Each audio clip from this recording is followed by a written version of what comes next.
aos que mais precisarem da vossa infinita misericórdia, Senhor. Rogai por nós, ó Santa Mãe de Deus. Amém, povo de Deus. Pode tomar assento em nome do Senhor Jesus Cristo de Nazaré, para que juntos entramos nessa mensagem da boa nova do Evangelho de Jesus Cristo aos nossos corações e em nossas vidas. Repitam assim comigo: quando eu ouço a palavra do Senhor, diga, quando eu ouço a palavra do Senhor, grandes milagres acontecerá na minha vida, no nome de Jesus. Diga glória a Deus.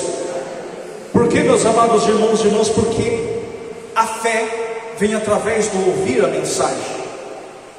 E nós bem sabemos que quando ouvimos a mensagem, a fé começa a brotar no nosso coração e começa a direcionar a nossa vida.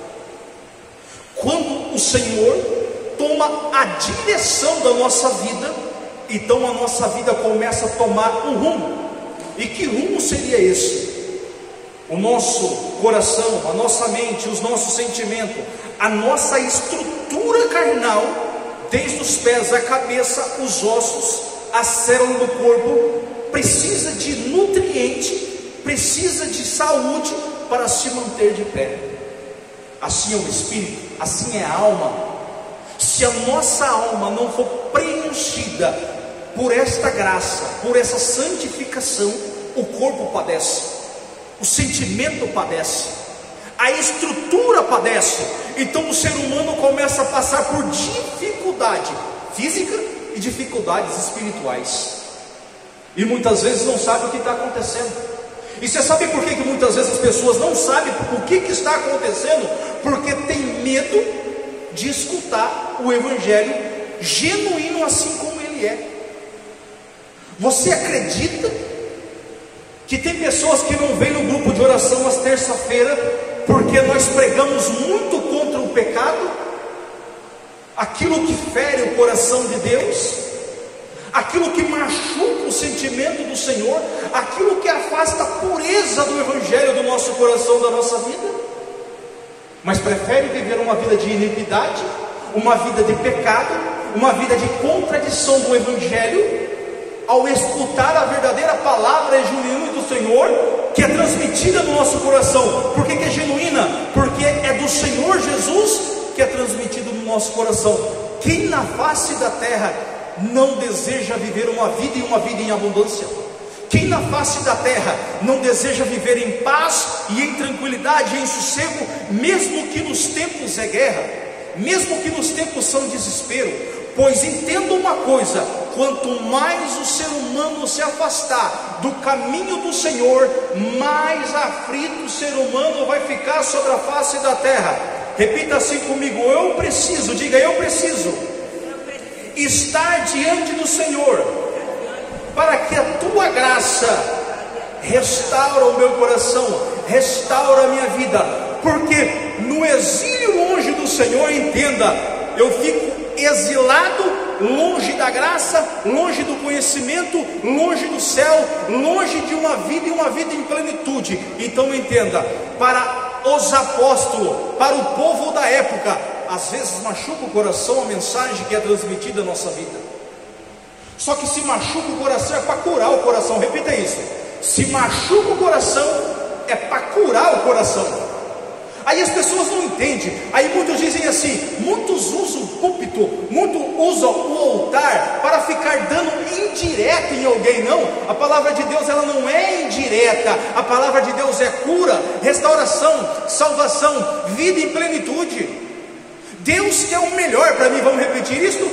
Deus quer o melhor para mim. Nunca o Senhor apontará o seu dedo para mim acusar do meu erro, da minha transgressão, da minha maldade, do meu afastamento da tua presença. Não, de forma alguma. Ele é um Pai amoroso que sempre está com os braços abertos a te esperar. Fala para o lado assim: mas o único lugar que Deus irá te curar é na casa dele. Fala para o lado: o único lugar que Deus vai te curar, vai te restaurar, é na casa dele.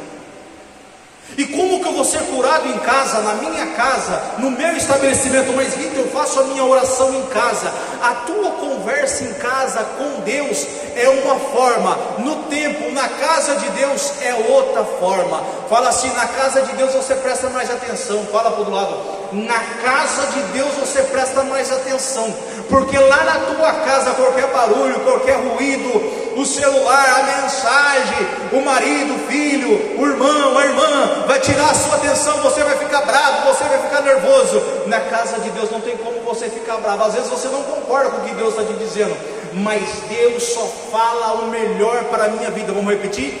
Deus só fala o melhor na minha vida. Entenda uma coisa: a mensagem da palavra de Deus diz assim, que Pentecostes é festa dos grãos. Hoje a igreja celebra, ela fala, ela proclama Pentecostes, a vinda do Espírito Santo. Não que a igreja esteja vivendo Pentecostes, mas a leitura que nos leva a impulsionar é a vinda gloriosa do Espírito Santo. Diga assim comigo: eu preciso do Espírito Santo na minha vida, para me curar, me libertar, me dar paz, me dar alegria, me dar sentido na vida. Você tem entendimento que o Espírito Santo pode fazer no teu coração, na tua vida, meu amado irmão? Você tem lá entendimento que o Espírito Santo possa consertar na sua vida? O que está desconcertado na sua vida? Não precisa me dizer. Desde quando eu tive esse contato com o Espírito Santo, tudo o que eu tenho dificuldade, eu peço ao Espírito Santo, e o Espírito Santo de Deus me ilumina, para que eu tenha o discernimento e como eu posso fazer aquilo acontecer na minha vida. Como é que você vai entender? Entenda bem o que eu vou dizer. Uma pessoa que não terminou a primeira série do primário, saber ler, saber escrever, tirar a habilitação, ter a maior letra na carteira, como é que você entende isso? Porque eu comecei a caminhar com Jesus Cristo com 19 anos de idade. Eu não tenho a primeira série do primário, eu não tenho. Não que eu me engrandeça com isso de forma alguma, porque o estudo faz falta. Quem não sabe ler e escrever é cego. Por que você diz isso, Vitor? Porque se você vai viajar, você não vai saber ler placa, você não vai saber ver as coisas, para onde direção que você tem que ir, você não vai saber consultar um celular, ver um GPS, você não vai saber. Se você não sabe ler, você não consegue ver isso. Então a pessoa não é um cego. Ah, lê aqui para mim, o que está dizendo aqui? Então você não está conseguindo enxergar, sim ou não? É óbvio, você enxerga umas coisas, mas as outras não. Então isso faz falta. E uma coisa eu venho dizer para você, eu estou dizendo que o Espírito Santo de Deus faz. Vamos repetir? O Espírito Santo de Deus faz. Eu me recordo das minhas primeiras pregações, eu malemar conseguia juntar as letras, eu malemar conseguia formar as letras. Não que eu leio mil maravilhas hoje em dia, não, amados, mas para quem não terminou a primeira série do primário, e com o Espírito Santo me ensinou a ler, me ensinou a escrever. Claro que não é aquela perfeição, às vezes falta uma vírgula, às vezes faz um ponto, às vezes faz um espaço, porque tem pessoas que têm todos os detalhes, sim ou não? É detalhista em tudo, no escrever, no falar, no S, mas não é detalhista, melhor, com o que é essencial, que é a vida de oração com o Espírito Santo de Deus na vida do ser humano, que é o essencial, que é o principal, é onde que vê coisa, aonde que os olhos do ser humano não conseguem enxergar ou não conseguem ver. Amados, e muitos ficou preocupados na época, né? Porque Pedro, cheio do Espírito Santo, mesmo que ele estava nervoso, mesmo que muitas vezes estava com medo, mas o Espírito Santo de Deus dá coragem. Vamos dizer isso? O Espírito Santo de Deus dá coragem. Diga isso: o Espírito Santo de Deus dá coragem. Ali em Atos dos Apóstolos, capítulo 2, diz assim, no versículo 26: alegrou-se por isso o meu coração e minha língua exultou. Sim, também a minha carne repousará na esperança, pois não deixará minha alma na região dos mortos, nem permitirá que o teu santo conheça a corrupção. Fizeste-me conhecer os caminhos da vida, e me encherás de alegria com a visão da tua face. Os Salmos 15 diz isto. Irmãos, aqui Pedro fazendo um discurso para todo o povo lá em Pentecostes, quando escutavam o povo orando, clamando e suplicando a um só Deus.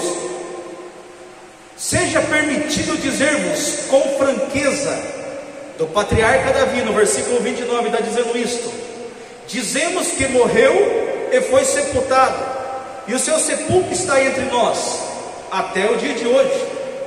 Mas ele era profeta e sabia que Deus lhe havia jurado que dos seus descendentes seria colocado no seu trono, e portanto a ressurreição de Cristo que ele previu e anunciou por estas palavras: ele não foi abandonado na região dos mortos, e sua carne não conheceu a corrupção. Versículo 32: a este Jesus Deus o ressuscitou dos que?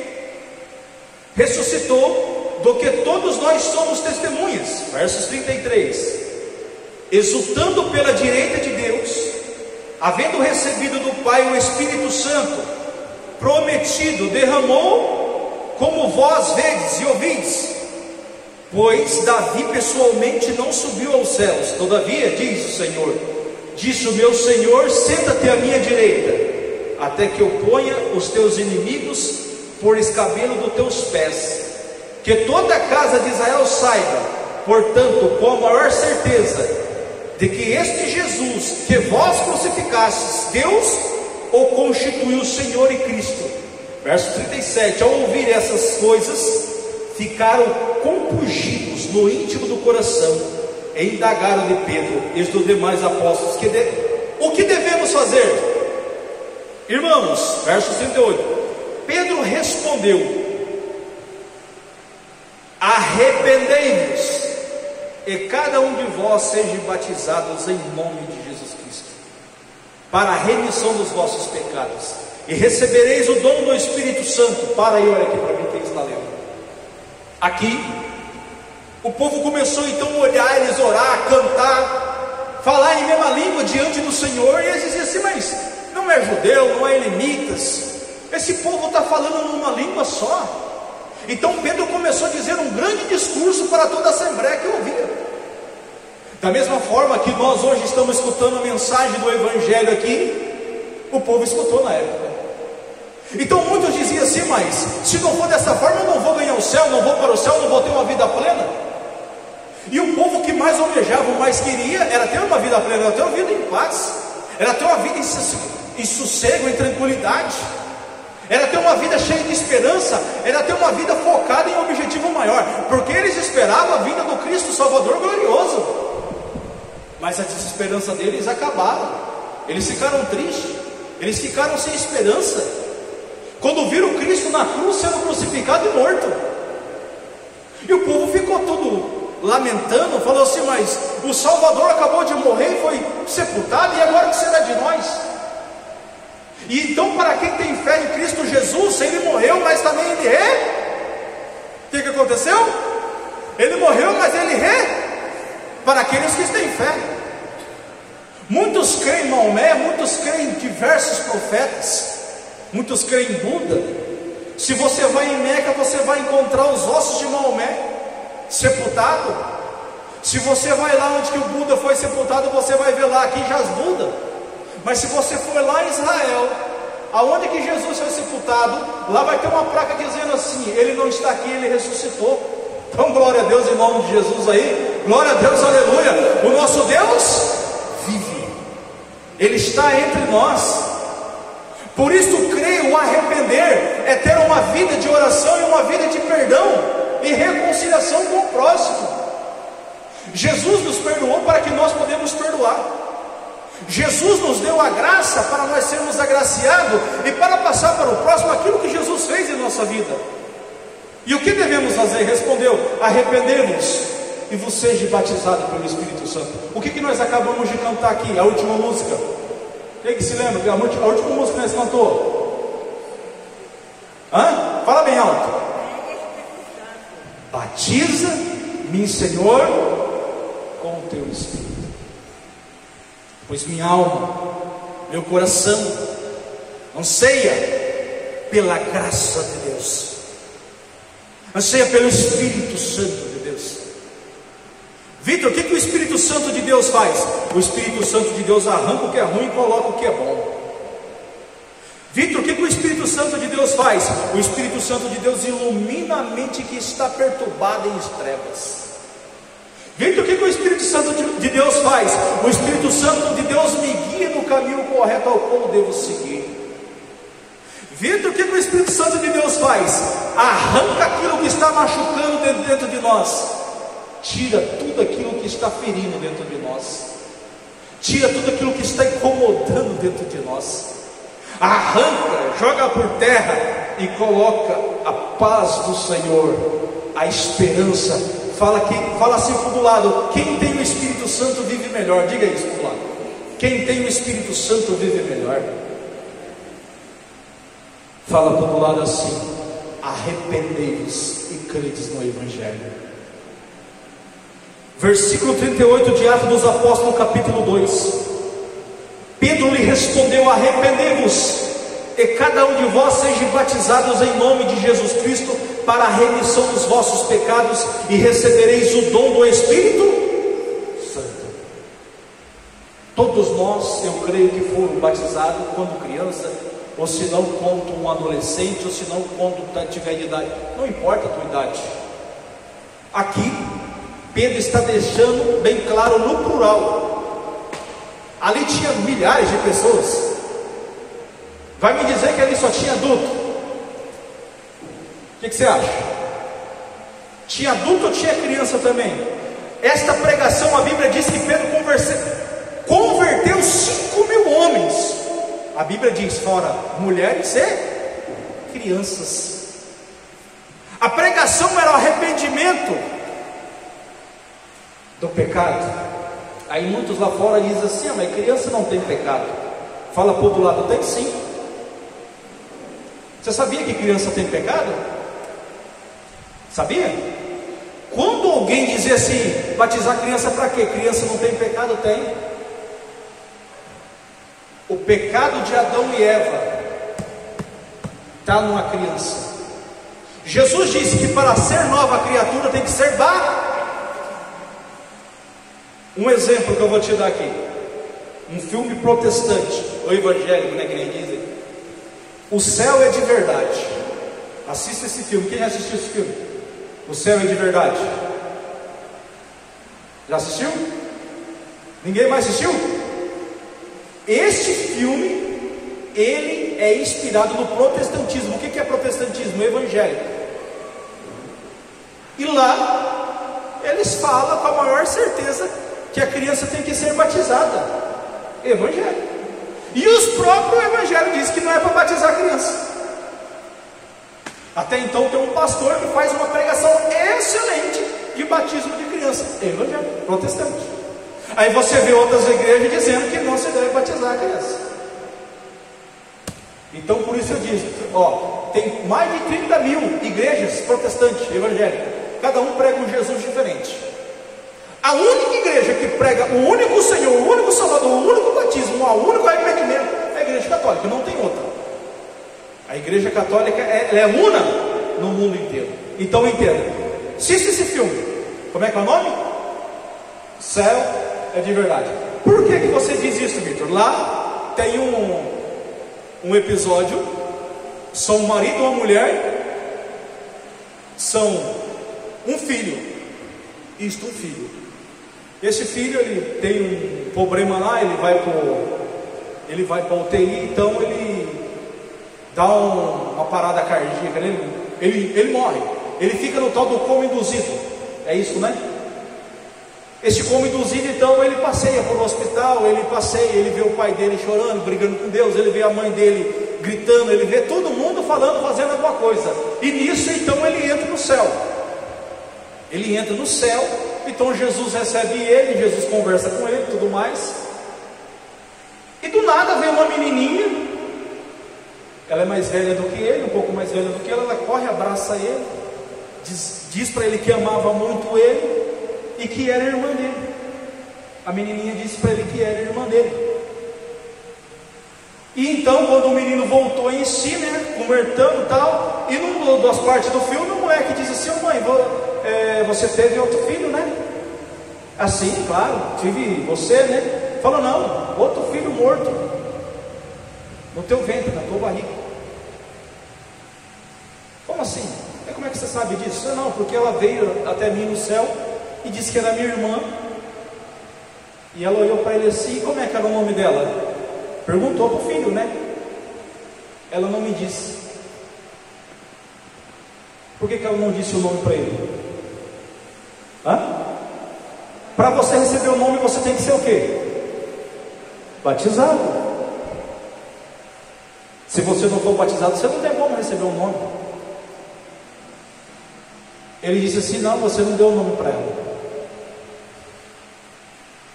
Viu?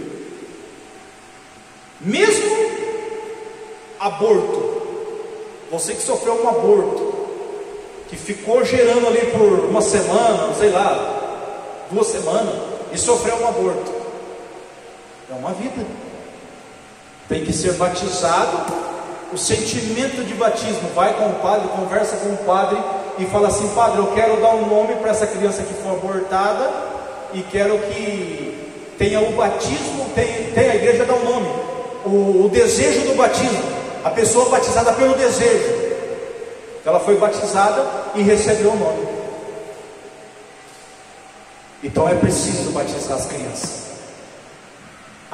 Ele cresce, depois ele decide a religião que ele quer seguir. Não, é um pai sem compromisso, uma mãe sem compromisso para educar o filho na fé. Não. Por isso que Pedro diz bem claro: "Arrependei-vos e que cada um de vós seja batizado pelo Espírito Santo." Recebereis o dom do Espírito Santo. Serei batizado na água também, claro, óbvio, para o perdão dos pecados. Então, em Cristo somos nova criatura, e em Adão e Eva constitui na criança o pecado original. Vamos dizer? Pecado original de Adão e Eva. Para estar em Cristo, tem que ser batizado, e nova criatura sois, como nos diz. Se você está com a Bíblia, quer tomar comigo ali, a carta de São Paulo apóstolo aos Coríntios, e quando você achar, você dá um glória em nome de Jesus. 2 Coríntios capítulo 5. Amém, igreja? 2 Coríntios capítulo 5 vai nos dar uma passagem tremenda, aonde que diz assim para nós, e quando você achar, diga glória a Deus. 2 Coríntios 5, verso 17.